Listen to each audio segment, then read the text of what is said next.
Welcome to the Rim Break Rodeo. We hope this video helps. In this video, I will explain how to make tea decoration. First, consider the overall aesthetic you want to achieve for your tea setting. Think about the mood you wish to create, whether it's serene, vibrant, or elegant. Next, select a theme that harmonizes with your existing tea set and the occasion.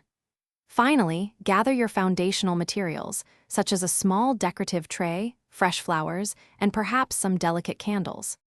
Now, let's move on to crafting your display. Begin by arranging your chosen items to create a visually appealing balance. Place larger pieces first, then fill in with smaller accents. Incorporate natural elements such as smooth river stones, delicate leaves, or even a small sprig of herbs for an organic touch.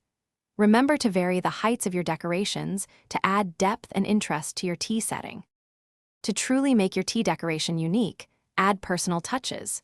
This could include handmade coasters, a small, framed quote, or even a personalized tea cozy.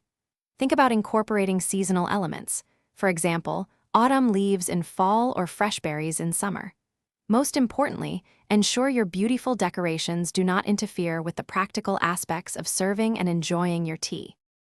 Maintaining your tea decoration ensures it always looks its best. Regularly dust and clean all decorative items to keep them sparkling. For delicate pieces, store them carefully in protective boxes when not in use to prevent damage. Remember, a well-maintained display enhances the entire tea experience. Also, for those looking to enrich their lives beyond aesthetics, check the description for a link to a fantastic book and other great deals. Thanks for watching. Consider subscribing if we helped you.